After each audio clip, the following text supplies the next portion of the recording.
All right. Okay. Hello, hello. Hi, everyone. So, so a reminder. So there was some noise when I started talking about it last time. So all course communication should happen on Piazza. So you can send me an email if there is some kind of personal thing that's going on, but if it's relevant to everyone, you should ask on Piazza, and also you should just look up whatever it says currently on Piazza. It quite likely actually has the answer anyway. So in the course, I'm deciding that I introduce the idea of grace days. So the idea is if you submit past the deadline, it's fine if you are using a grace day, right? So you get 3 days to use throughout the semester, and also as a personal gift from me to you, you get 3 free grace days that you can only use for project 1. So in practice, that means that it doesn't make a difference if you happen to submit project 1 on Monday night. After that, you start using your grace days that are usable for project 2 and 3. So that's that. I think we're overdue for another quiz. So we'll do the quiz. Yeah. Now, I haven't figured out how to do it yet. So it's just going to be like that, okay? So you do have to get one of the questions right. So here are the questions. And I'll enable the quiz.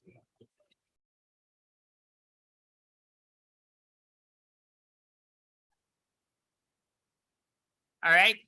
So I do realize it's best 1 out of 4, so the stakes are not exactly high, but so let's take 5 minutes and just you can look anything up. At the same time, the goal here is to say, okay, this is kind of fake. The midterm is going to be real, so you got to know this. So let's take 5 minutes. You can discuss with your friends.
All right.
All right. So hopefully people have had the chance to think about it. So I would suggest kind of several ways of thinking about this kind of thing in general. Like as an engineer, you were asked like, what's the output of the following? Your reaction should always be, well, I'll try it and let you know. The discussion is kind of secondary. Now, also, like I said, kind of studying for this course, you can kind of approach it maybe if you like as an engineering problem, at which point you got to start thinking, okay, how do I do it if I can't actually run it? And the answer should always be, I'll just run it line by line on paper, and that will tell me the answer. So as you gain more experience, you certainly would be able to do it by eye as well. However, those are actually kind of subtle. And I think if you try to do it by eye, you will be misled into thinking something that's not true. So here's what's going on. So let me try Q2. So Q2, oops. So Q2 is for I in range 5, and then I say if I mod 2 is equal to 0, then I say continue, and then I say print I over here. So by the way, I don't say it kind of to brag, but just kind of to show you kind of how you also need to think about things. I think I got it right? So this is the problem. So I do not have photographic memory. Well, in fairness, I did write it not very long ago, but how did I remember it? Well, the way I remembered it without looking when I switched the screens is I kind of looked at it and I said, okay, what are the things that are going on? I saw skip evens. So I saw if I mod 2 equals 0, continue. And then I remembered that the print comes after the if statement, which is important. And I'll show you why in a second. And then like for I in range 5, that's the only thing that I actually needed to remember. The other things that I had in my head were conceptual. And here's what's going on. So if we trace it, and that's again, kind of, if you feel that you're confused, the thing to do is to just trace it. So I'll put a breakpoint on line 1. And I'll run it. So here we are. So here, it's not very big, so I can just look at the value of I, and it says, if I mod 2 equals 0, then continue. So I is 0, so we are at continue. So continue, if you remember, it just says skip this iteration, go to the next one. So I is about to become 1. So, okay, so now I is 1, I mod 2 is 1, so we're not going to continue. So that means that I is going to print. So now I is going to be 2, we skip this. So now this is this. So I is 3, we didn't skip it, so we print 3.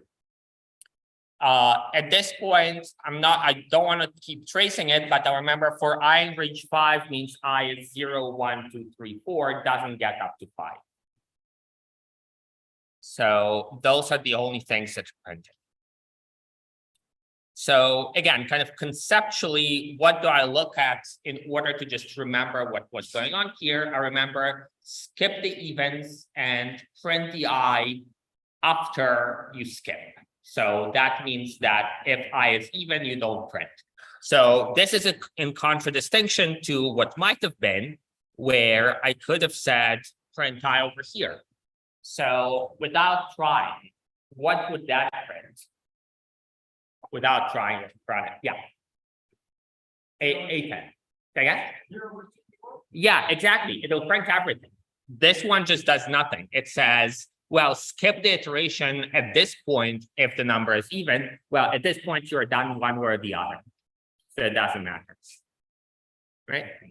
So it was important to remember that print I comes after the if statement. So, okay. So that's like that, and it prints 0, 2. So what is the output of this? Well, break as opposed to continue stops the execution of the program. So here, again, if you trace it on paper, don't even need, like if you see it, you don't really need to trace, but you would say, okay, I go to this line, okay, I is 0, 0 is even, I get to break. Break means we exit the loop, we go to whatever's over here. So that means that this prints nothing.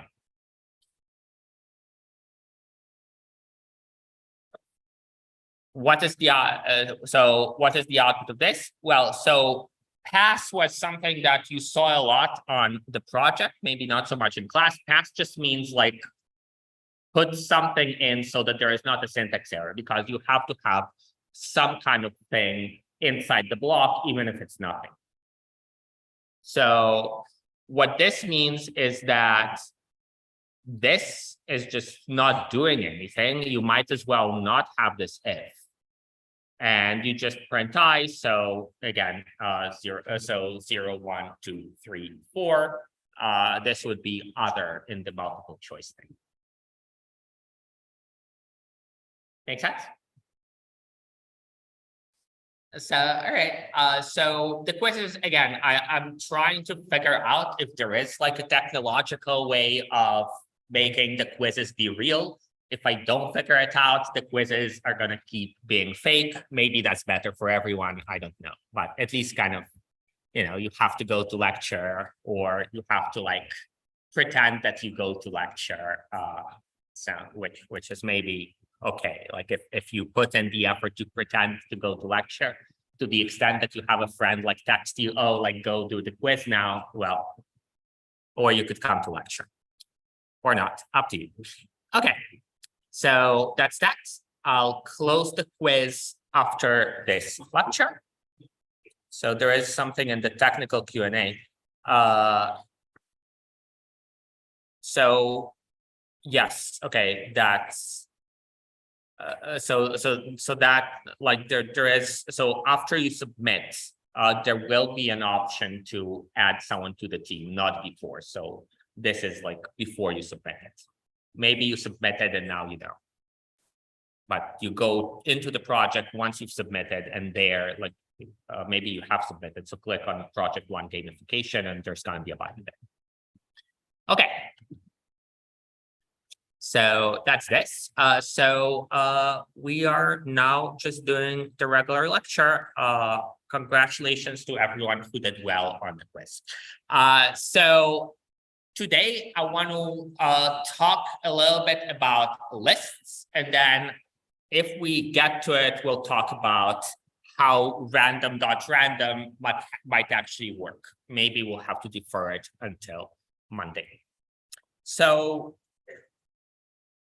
a list is a Python object, so a value that can contain multiple values in order. So the best way to understand it is through an example. So a list can be kind of just a bunch of things. So like ESC180, and then physics 180, and then we should insert something bad here. So track 1. And then it could be like 3.1456, so like something that's not exactly pi, and so on. So the right-hand side here is a list, and you can store it in, for example, capital L. So this is a break from the conventions that we discussed last time. For a generic list, it's not unusual to see capital L as the name of the variable. Of course, it doesn't have to be that way. It could be anything. So now L contains this. So this has to be square brackets.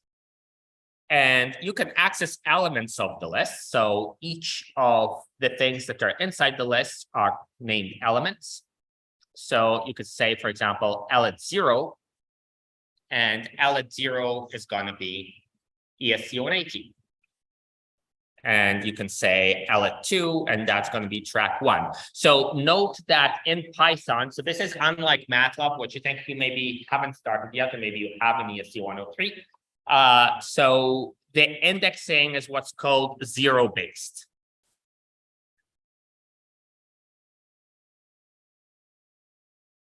So that means that the first element is element number 0. And then the second element is element number 1, and so on.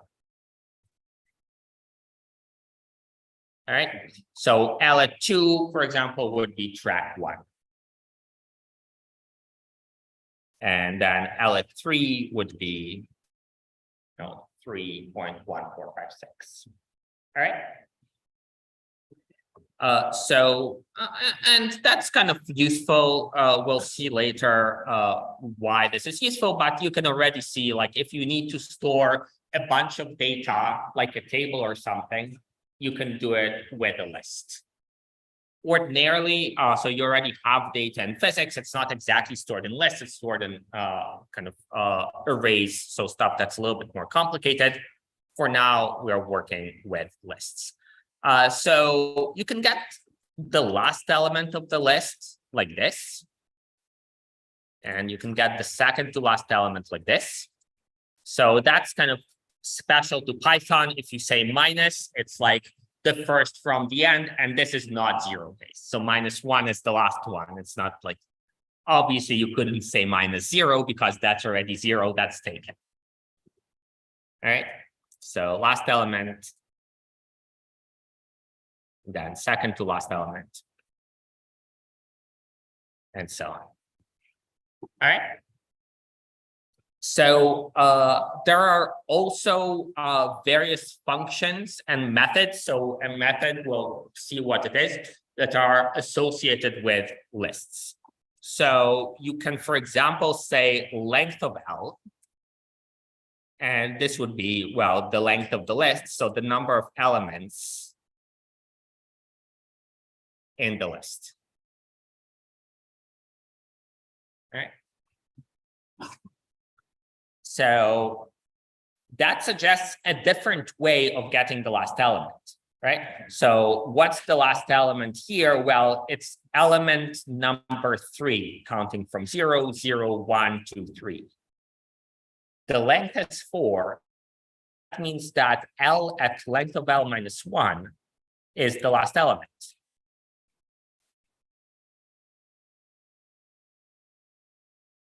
So basically the same as L at L minus 1. And you can also get the second to last element, so that would be like -2.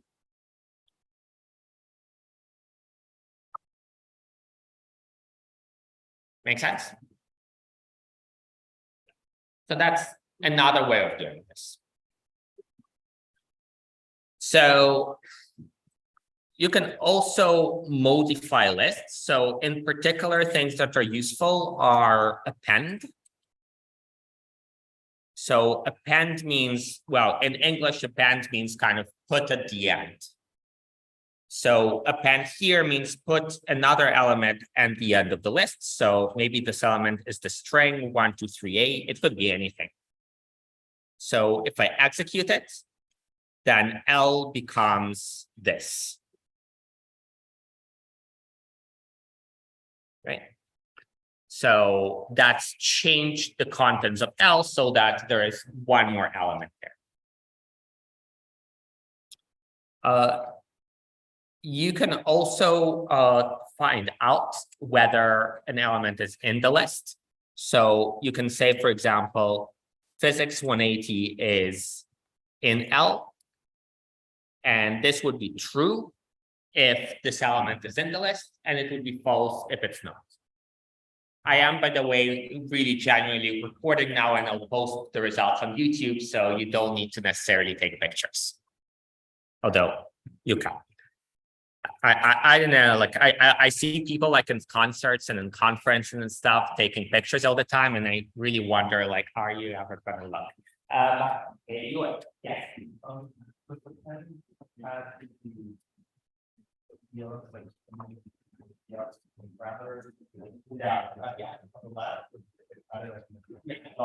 means we put it in the other one.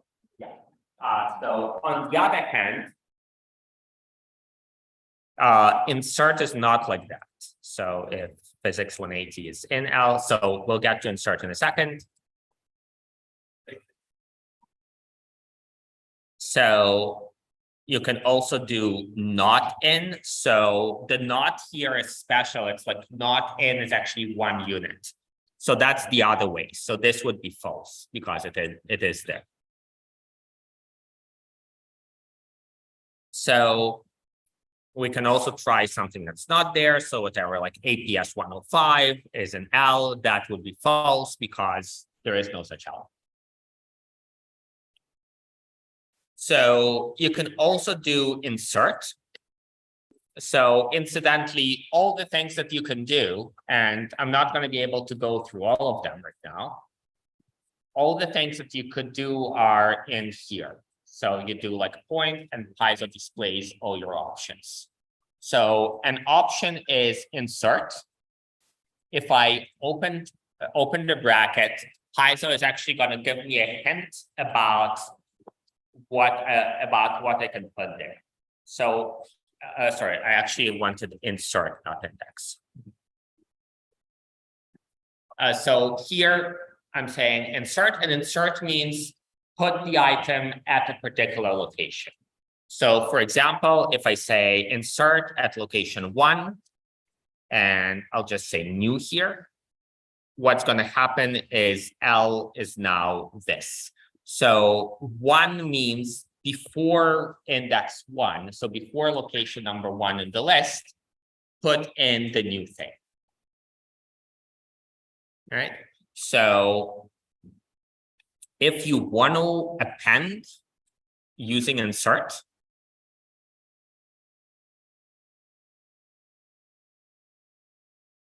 what you can say is before index length of L, which is not an existing index, right? It goes from 0 to 1 to 2 and up to the last index, which is not length of L because you started from 0.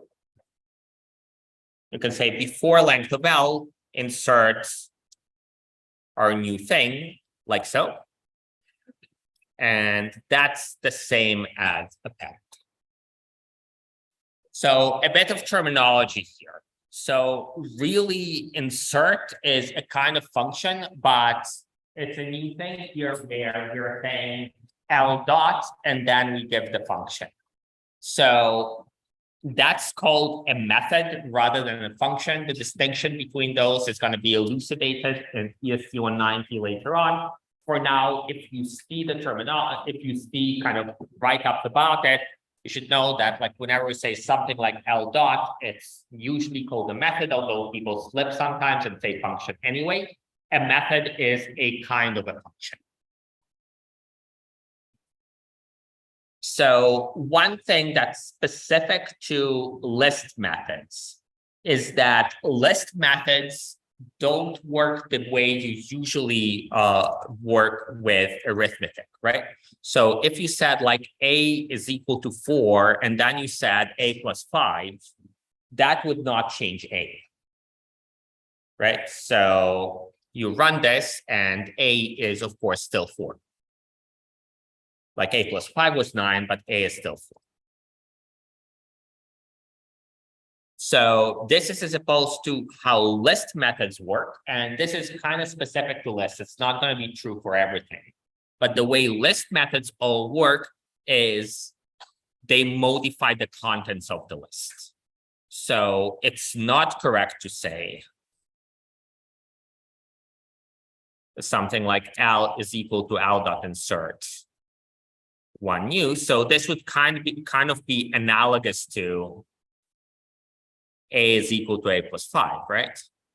And this is probably the right thing to say if you want to change, if you want to retain A plus 5. On the other hand, L dot insert already by itself inserts new. If you put it on the right-hand side, it's not going to be a list by itself. It has a job, which is to change L, but it doesn't return a value. So if you try to put the return value of that into L, it's not going to work the way you expect. Yeah.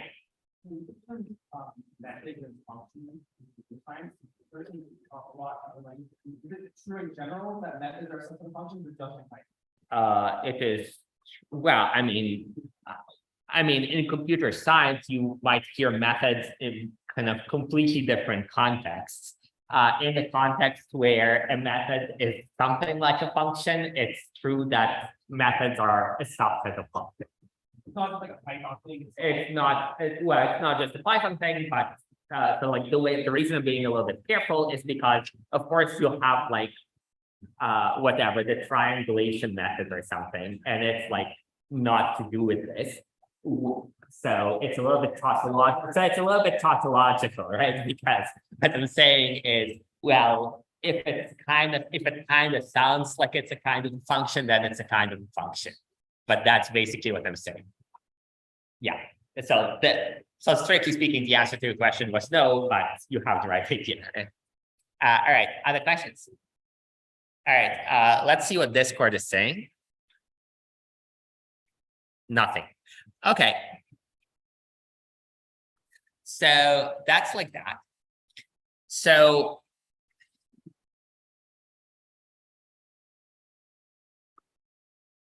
that's how you can operate a list. So now let's say that you have a list and you want to kind of go through it and do something with it, right?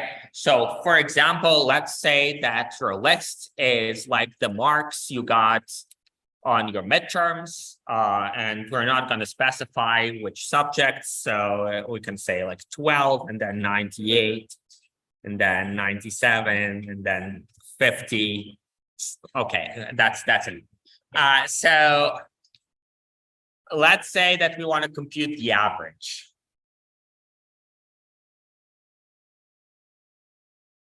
So we actually already have the tools to do it. So I'll first do it with the tools that we have, just logic it out. I'll then show you a better way of doing it. So what's the plan here? Add up all the marks, divide by the number of marks, right? That's what an average is. So that means that I want marks at 0 plus marks at 1, and so on. Well, that's like the ellipsis here is indicating just one thing that's missing, plus marks 3, and then I want to divide all this mess by 4. Right? So how do I do it? Well, we already know how to print 0, 1, 2, 3. In fact, we've just done it on the quiz, right? So instead of printing 0, 1, 2, 3, what I want to do first is just print the marks. So print mark 0, print marks 1, and so on. So I can do that by just saying for I in range. So here, how many times do I want to do it? Well, length of marks times, right? Because length of marks, well, that's just 4. And I want to print out 4 marks. So for I in range 4 makes sense. That's going to repeat 4 times. And then I can just say, okay, so mark I is marks I. Right? So I'll comment this out. And if I run it, it's going to print. Of course, it is going to print, right? So that this is everything that we already know how it works, right? So for I in range 4, that's I is 0, 1, 2, 3. And now instead of that, we're doing marks 0, marks 1, marks 2, marks 3. So what we wanted is not to print them out. We wanted to sum them up. So how do we sum them up? So the pattern is kind of similar to what we've done before, where we started with some kind of solution and then we modified it as we went. So I'll start with the sum being 0. And I'll just keep adding to mark sum.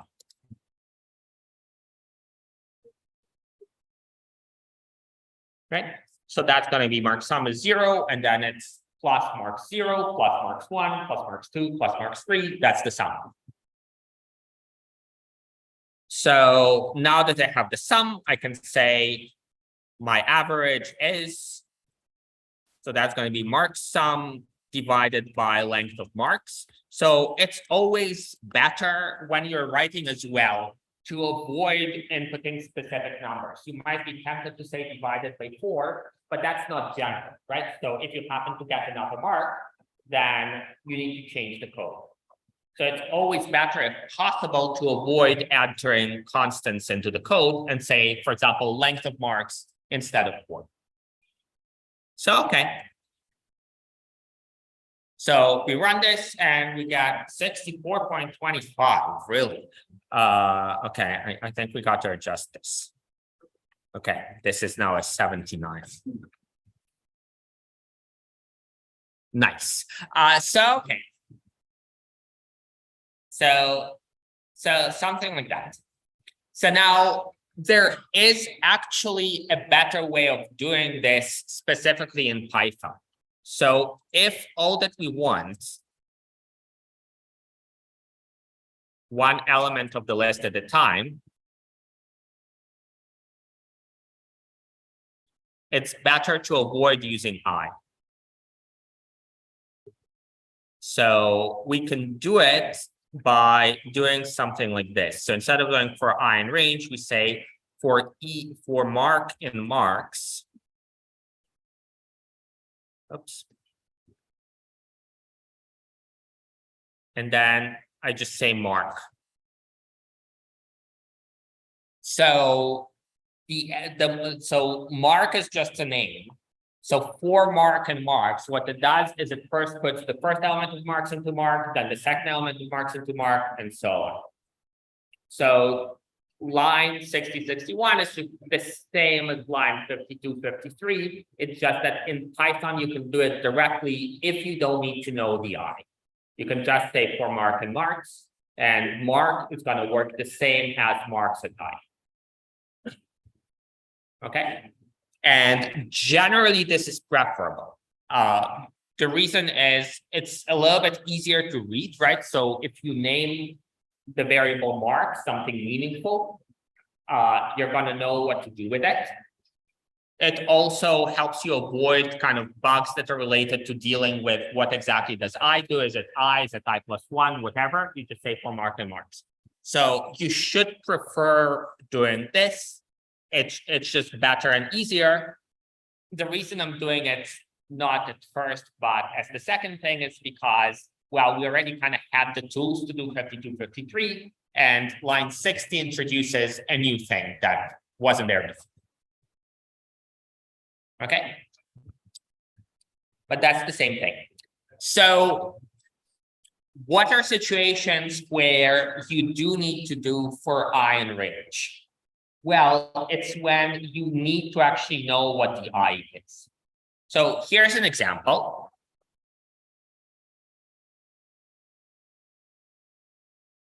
So I'll name it manual index.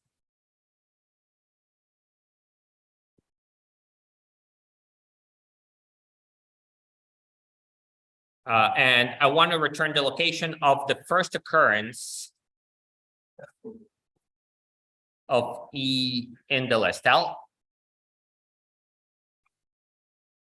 And for now, I'll just assume that E is an L. Right? So what I mean is like manual index. So let's say like 5, 4, 3, 4, 4, that's going to be 1. Because the first occurrence of 4 in this list is at location 1, starting from 0. Right? So how do I do that? Well, I need to go through the list and say, well, is this E, is this E, is this E, is this E? And if I found E, then I can say, okay, that's the first location. If I went from 0 to 1 to 2 to 3. So that's what I'll do. So I'll say for I in range, length of L, and I'll say if L at I is equal to E, then I found that the location of E is I, right? That's what it means for the location of E to be I, is if L at I is equal to E. So I can just return I.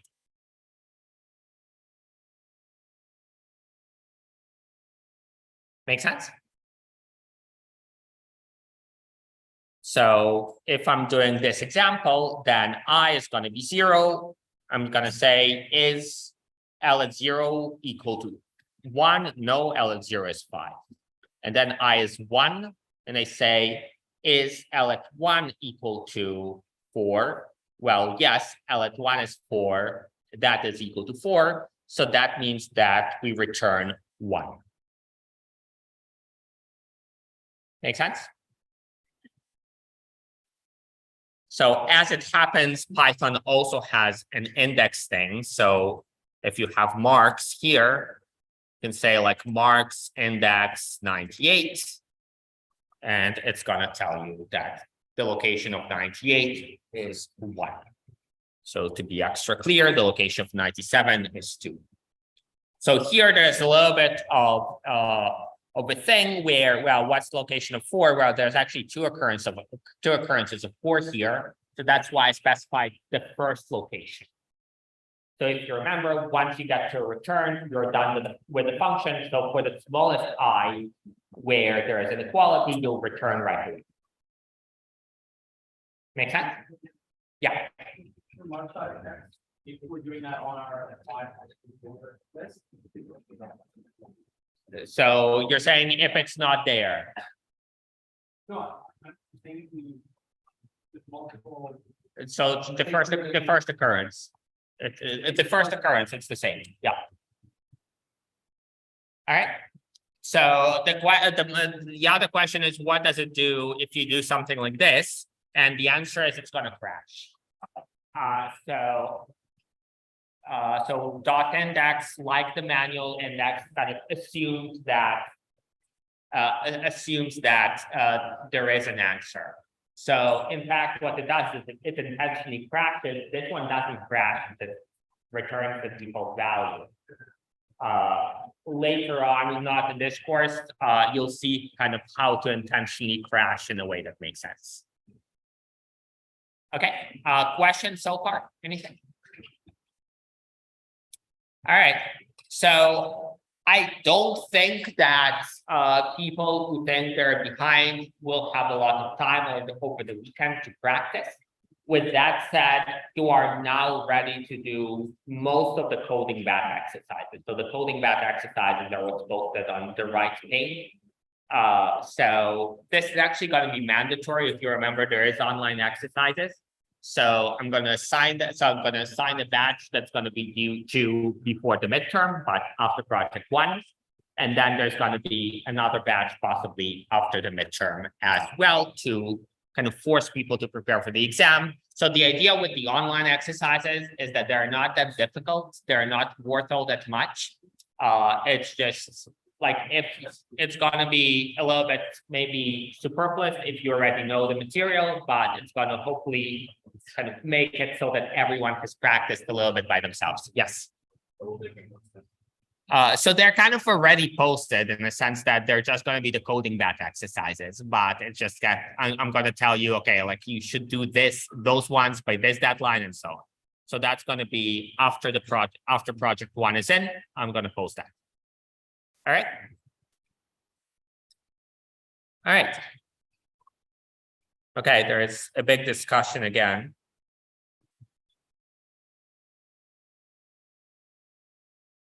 Okay.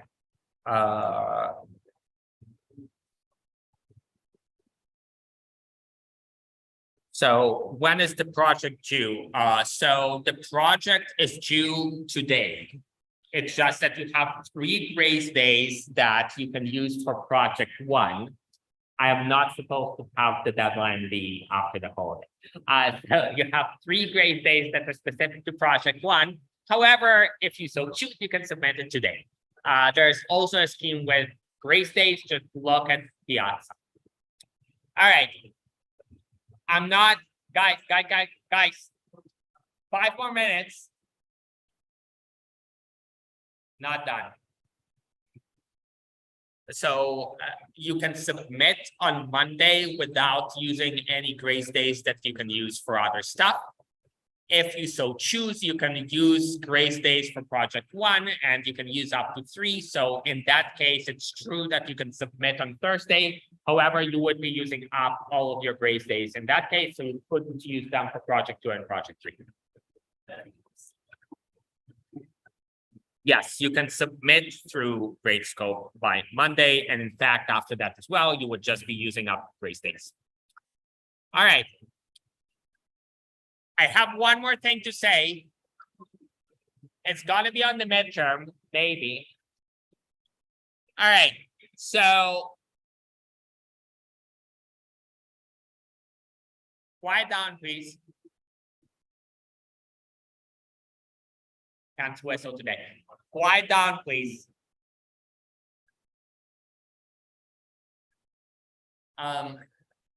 Charlie 06, quiet down, please. Just gonna call out everyone alphabetically because everyone's talking. Okay. So one thing that I didn't get a question about, but maybe should have, was okay. So if you remember, we had the random thing, and we could do random.random, and that supposedly gives you a random number. Now, I think a very reasonable question for you to ask was, like, it's a computer, it's a device, it follows the laws of physics. How on earth can it get a random number? Right? Because, well, at least kind of actually computers, of course, do use quantum mechanics in order to work, but not in the way that makes them probabilistic. So the answer is it's not really a random number. It's what's called a pseudo-random number. Call back at 5.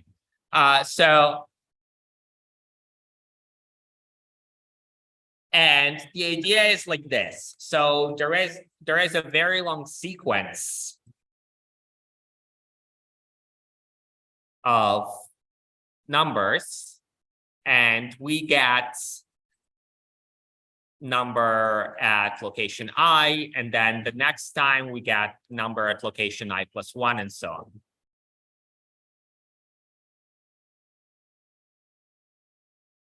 And they're not really numbered, they're all in a sequence. It just looks like they're,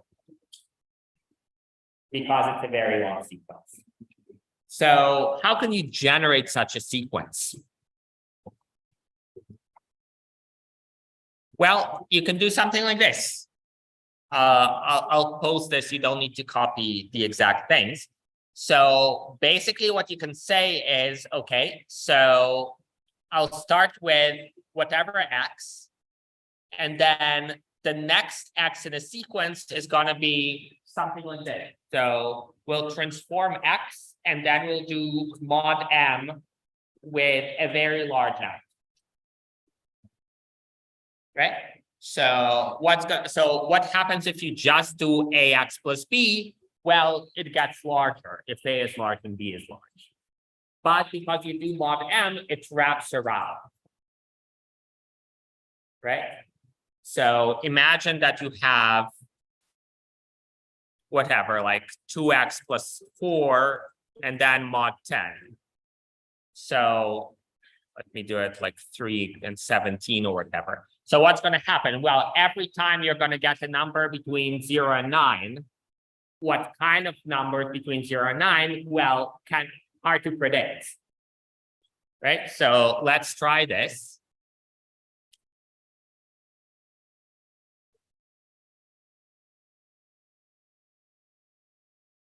So I'll just do it like 100 times, and I'll transform the X this way, and I'll print X.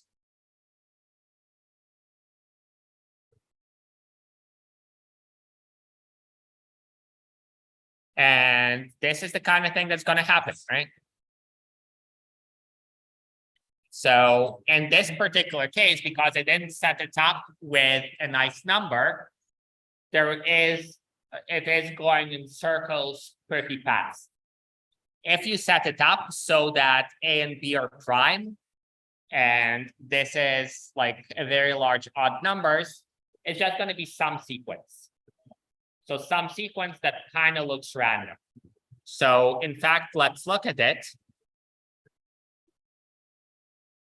Gonna look something like this. So numbers between 0 and 2 to the 31 minus 1. So we'll do an implementation of random next time. I'm over time. Sorry about that. I'll see you on Monday. Thank you. Or in fact, there's also hours at the page.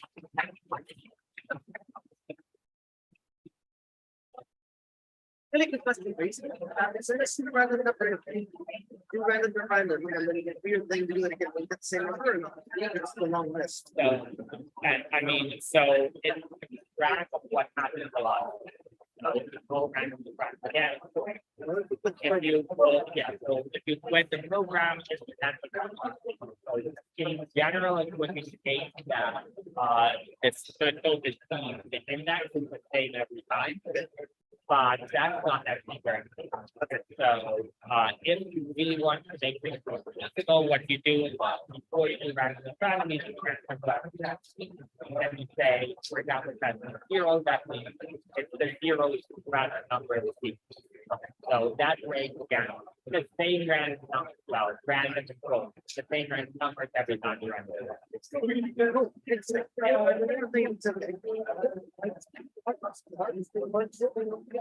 So it's just mark or 0 and 41.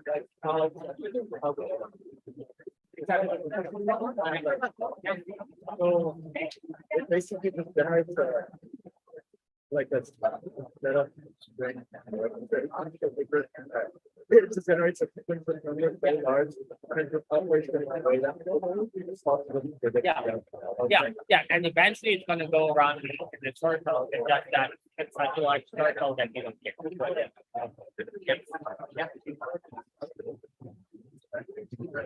We had like add mark to the stuff. Yeah. Why if you're just adding mark, aren't you just adding like 0, 1, 2, 3, 4 to it? No, so so when you're doing this is the distinction here, right? So if you say for I in range, that does I is 0, 1, 2, 3. Okay. And then if you do for mark and marks, then mark is the first element of mark, the second element of mark. Okay, thank you so much. Yeah. I have a question about the project one. Okay. Basically, when I ran the public test cases with the ones that have to do with being tired, Yep. I got like a bunch of errors and I tried debugging it. I tried to figure out why. Okay. And I was just curious if, let's say the user like runs for like 10 minutes. Okay. And then they like do text switch for like 10 minutes again. They're tired, right? That's right. But if they rest in between it, does that reset them being tired? Yeah. So there's like 2 situations there. So it's better to ask them piazza so that they give like a definitive answer because they always check the handout so that it's consistent with the rules. But yeah, you have it. So it resets if you rest, right? Yeah. Yeah. Okay, because on the Yeah. worksheet, it said that regardless of what happens, if you did it with the past hours. Yeah. Okay, Yeah. thank you. Yeah. Take care. Have a good night. Bye. Bye. You too. Bye. Hi, Professor. You mentioned about